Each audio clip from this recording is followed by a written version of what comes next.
What's up, you guys? Forrest here with the FoCo Show, coming to you from FoCo's Bike Shop.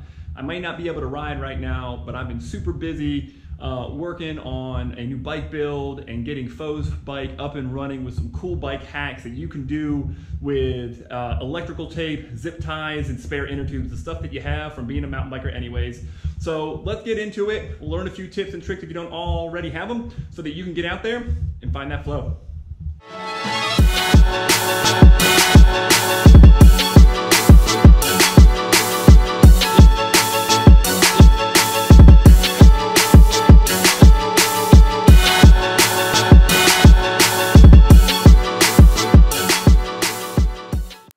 So the first hack we want to tackle is cord management for your brake and shifter lines. You can see here on Fo's bike, they're flopping around and jangling. They make for a noisy ride on the trail, and they can actually get tangled. So it's even a safety precaution for most bikes if you like to ride on any kind of mountain bike trails. All you need is one or two zip ties, some scissors, and of course electrical tape, and we can look at what it looks like to wrap these up, get them confined into a safe place, and then keep them from moving around so much. The most important thing to remember is to pay attention to how your cables are running around your head tube and down the top tube and bottom tube of the bike. You want to make sure they're stacked correctly so you don't twist them, and then the hardest part is just to take that first strand of electrical tape and get it going by wrapping it around the two cables so they're stacked, and then you have to sort of feed the overall electrical tape all the way around. Sometimes it's easier to start shorter than I'm doing here and then push it around, just moving a couple of centimeters forward with each wrap. As you start making progress, there is the chance that the cords could flip and it could look tangled like you see happen here, but don't worry, it's super easy to just undo the work you've done and then start over, and then make sure those cables stay in the right place as you work through the wrap from the far side of the bike up back through to the brake cable. As you approach the end of the cables, you want to make sure you're not pinching either of the ends, the brake or the shifter cable, too much so that it's not able to shift smoothly. Then you just take scissors or blade, cut off the end of the electrical tape and wrap it on either side, and then use a zip tie on the beginning and end of the entire run to make sure you hold the tape in place. This prevents it from coming unraveled while you're riding and throughout the life of the bike. Clip off the ends, and then you've got a neat and tidy cord management on the right side. And for these left hand, you see you've got a little bit of flop there, or possibly some bikes will have a dropper cable running there as well. You can do the same thing. And then I like to tie them together with one more zip tie to give you the full effect in cord management. So here's the end result, neat and tidy, no floppy, can't go anywhere, can't get tangled, and then you're ready to rip. Our next hack is a chain tensioner for low-end or entry-level mountain bikes to prevent them from dropping the chain when on mountain bike trails or doing jumps like you see here. We'll watch it again in a different angle in slow motion to show you exactly what happens for entry-level bikes without a chain tensioner or clutch on the rear derailleur to keep that chain in place.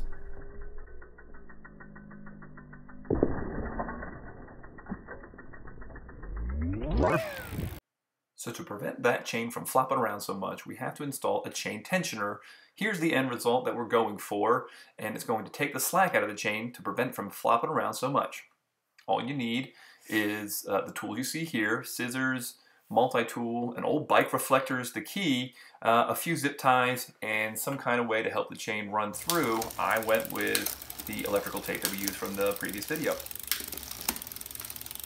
The first few steps of this one are pretty simple. You just take the reflector off with a screwdriver or multi-tool, drill an extra hole into the plate of the reflector, and then wrap the circular part with electrical tape, because this is where the chain is going to run through. At this point, you're ready to attach it to the bike. You usually want to angle it a little bit closer to the crankset and pedals, and then you do have to have a chain breaker tool that you see there, where you have to break the chain, rerun the chain through the chain tensioner, and then reattach it. You do want to be careful when pushing the pin out that you don't push the pin all the way out of the chain unless it has a quick link. These entry-level bikes and Forrest's bike, they don't have that quick link, so you have to be careful there. But once you get that done, you should be able to put it back together and start pedaling to see how it goes. Shifting it through the gears, you might have to play with the barrel adjuster, but otherwise you should be good to go, and then be able to send it like this with a little bit less chain slack. Yeah.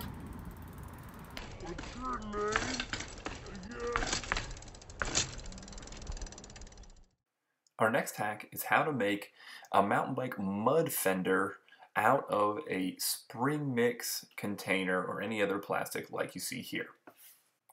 To kick things off, you have to know how wide to make the fender. So I measured the distance of the two fork stanchions across Forrest's bike, but in retrospect, there are tons of stencils out there that would have made this a little bit easier. So you can go online here, Google stencils, and then print out one of these and trace them to get the right angle. Whichever way you choose to go, you want to find some flexible plastic, and I stumbled upon in the recycling bin the spring mix case container that looked to be flat enough and malleable enough to make this work. So if you're choosing the hard route, then you need to find a stencil to help you draw the circle, measure the width on either side of the plastic, and then work with the blade here to cut it out. And the one thing that I'll mention here is, in retrospect, doing all of this would have been way easier if I had drawn in the stencil with a marker, maybe a Sharpie. And honestly, this plastic was so malleable that scissors would have been way easier to cut this a lot smoother. At any rate, you have to make sure there's areas to attach the zip ties to the frame, so you need little flaps, and then cut the angles that you see me cutting here. But skipping these steps using the stencil would have been a lot smarter in my opinion, and hindsight being 2020, we'll do it that way next time. Either way, once you get the stencil cut out, you need to drill some holes so that you have places to run the zip ties through. I did some on the top, thinking I was going to need to attach it to the crown of the fork, and then two on the sides for the flaps. I had a little trouble using the screwdriver here, so I actually opted for the drill just to make it simple and easier. Get it set up, and from there, take the cardboard and throw it out, not on your driveway. I just use regular outdoor spray paint. Took black, sprayed it across so that we get the whole thing to look one uniform color, and then we'll be ready to attach to the bike.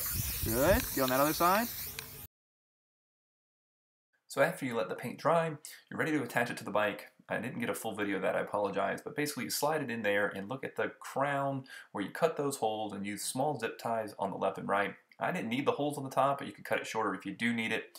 And once it gets fitted in there, you want to make sure it's not rubbing on the tire, and add that FoCo FlowShow sticker for a final touch, and you're ready to go. Our next hack is a way to attach a water bottle cage to the bottom of the down tube for smaller bikes or bikes that can't figure out how to fit a normal water bottle inside the triangle like most bikes. To get started, you definitely have to purchase or have a regular water bottle cage available to attach. There's no way around that. And then you have to figure out how to attach it where the screw holes would normally be, because most of these bikes aren't going to have screw holes to drill into or screw into. So we want to find an old rubber grip like I had lying around, or an inner tube. A bike tube would work just fine, and find a way to attach it. I opted to use Gorilla Glue to attach it there, and then use zip ties to hold it in place while the glue dried. You don't want to tie the zip ties super tight because you're going to be removing them. This is just to hold it in place while it dries. So once you get them zip tied off, add a little bit of extra glue on the back side just to hold it all in place, and then you just set it aside to dry for, well, as long as Gorilla Glue takes to dry, and then you should be able to go in a few hours to look at removing the zip ties and then attaching it to the bike. So when you're ready to proceed, you want to go ahead and clip off the zip ties that are holding the rubber in place. You want to be really careful peeling that off, because while it is Gorilla Glued in, it'd be easier to pull the rubber straight off, and really you just need that to be held in place until you fit it to the bike and get the right angle to put zip ties back on across to hold everything in place on the bike itself. So you want to have one zip tie ready to go, wrapped around the bottom part of it, and then you want to fit it into the frame as close down to the bottom bracket as possible, making sure that you're not going to impact where the wheel is spinning up front or where the pedals are going around there on the back. That was the most important thing to try to get right as we're putting this together, and then it's important once you get everything set in place to test it with the person that's going to be riding the bike and make sure their shoes or their feet don't hit. You can see here that I ended up realizing I needed the length of 2 zip ties to get all the way around the bottom tube, and then to securely fasten the bottle cage into the area where we wanted it to go without it being too dangly and too loose. So we had to trial and error it just a little bit, but no big deal there. Those are easy switches to make. And then we were able to attach this bottom one and then move it up to where the other clamp is, and then realizing we ultimately needed 3 zip ties. So it's not the most sightly solution that you have out there, but for long rides and for small bikes, this is a great option to put water hydration on the bike itself. You can see here when we put the bottle in for the first test run, it really kind of slid down and wasn't held very tightly. So that's where we realized we needed a third zip tie up there near the groove on the water bottle to really hold it in place. But otherwise it looks like it measured pretty well, and we were able to proceed and go to testing. One quick note as you're finishing off the zip ties before you go for that first test run is you want to make sure that you clip off the dangly parts of the zip ties as close as possible, and even consider covering them maybe with a small piece of electrical tape or something, just because there's lots of exposed calves and quads and skin there for if you were to crash or something were to happen, it could potentially cause some problems on the impact. So now that we're pretty sure that we've got everything in place and secure, got the water bottle hydration ready to go, we take it out to the proving grounds of Cascadia and make sure it stays on the jump there, have Forrest swing around and take a swig and make sure everything works out and it stays in place. And I think we have ourselves a successful lower down to water bottle mount. Okay, take a sip. All right, put it back in. All right, and go hit the jump again. Our fifth and final hack is a chainstay protector that we're going to make out of a mountain bike tube. So when you're mountain biking, no matter what type of bike you have, even if you have a chain tensioner, the chain's going to flop around when you're doing things, and it's going to nick up and beat up that lower chainstay on the drive side. So there's the opportunity to wrap it and keep it from making as much noise. So you can buy these on Amazon or from your local bike shop pretty cheap, but why buy them if you can make them with spare parts you have lying around the shop? So what you see me doing here is measuring the length. Usually I go about double the length of the actual chainstay, getting an idea how far it needs to wrap around both sides of that chain. Grab your scissors. Bike tubes are really easy to cut, really easy to puncture, as many of you probably know. And you can make these of different thickness depending upon how much you want to protect the frame, but really if you just slice it down the middle and then slice it on the back side, you really just need that one strip as thin as you can get it to start wrapping it around the chainstay. Getting it started is probably the hardest and most important part. You want to start as close to that rear cassette as you can with making sure it's not impacting any of the moving parts. Pull it as tight as you can behind that rear derailleur shifter cable housing you see there. And that first loop, pull it as tight as you possibly can get it to tuck the piece in so that it doesn't move as you start weaving it around. So you see me fiddling with it here and tucking it back under. It takes a little bit of messing around. But once you get it in there, you can pull it tight, and then you can start going forward across the rest of the chainstay in a spiral fashion. So as you continue down the chainstay, you can play back and forth a little bit with how tight you wrap it and how much overlap there is to make sure that you cover everything, but everything is tight enough to stay in place. You're going to have to watch for the cable housing attachment points, and in this case I've got that big chain tensioner down there, so you can tighten it, loosen it, and then skip a little spot and then angle it so that you get around everything and protect everything. It's a little bit quirky, but play with it enough and you should be able to get all the way across, covering all of the frame, and then you'll be able to finish up by tying it off, tucking in that last piece, and that's where the zip ties come in. Once you get to this point, it's pretty straightforward. You want to do your best to make sure everything stays tucked and tight. Put zip ties on both sides. You may not need one on the back where if you tucked it tight enough that it's staying in place. I like to put one on there just to ensure that it doesn't come loose and then get shot up into your spinning spokes or cogs on the rear cassette while you're riding. So get it on there and get it tight, and then everything should be good to go to keep that frame protected and deaden the noise while you're riding. And so here's the final product. Probably not my best work, but accommodating for that chain tensioner is a little tricky. It could have been tighter right there, but again, effectively it'll do the job. It's not going anywhere because it's zip tied down. So I think we've got that taken care of. So now that we got Fo's bike all DIY'd up and hacked up, ready to go, we had some time when I was off the bike to put a little obstacle course together in the playground across the street and let them have some fun.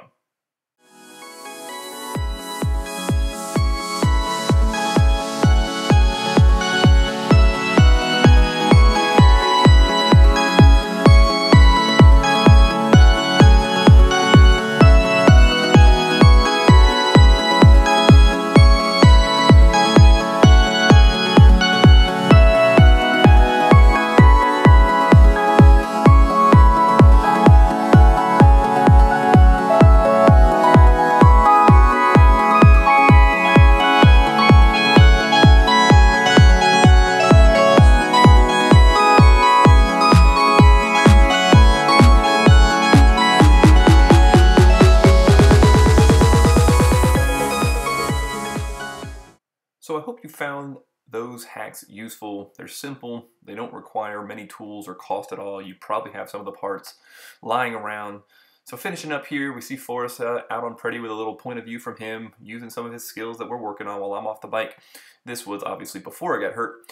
At any rate, I'll be back on the trail sooner rather than later. Good news from the doctor this week. We got about 2 more weeks to go and we can start putting things together. I got a couple surprises coming for you guys, including a new bike build. What? So stay tuned. Make sure you like and subscribe. And in the meantime, till I can ride with you, get out there and find that flow.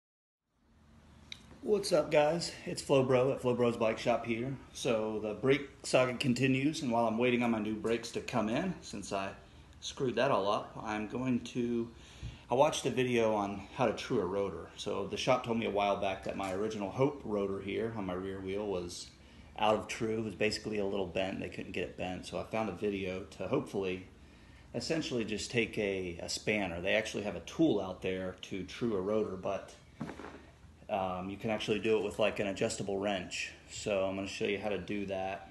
So I'm just putting on my old Hope rotor back on. I took off the temporary one here. So I'm tightening it down. Righty-tighty, lefty-loosey. It's an easy way to remember it. I thought of another way too recently where if you can't remember that, you're just, think about it like hands on a clock. If you're loosening, you're going counterclockwise, right? And if you're going counterclockwise, you're going backwards, like backwards in time. All right. That one's on. Anyway, I'll update you as I put the wheel back on the frame.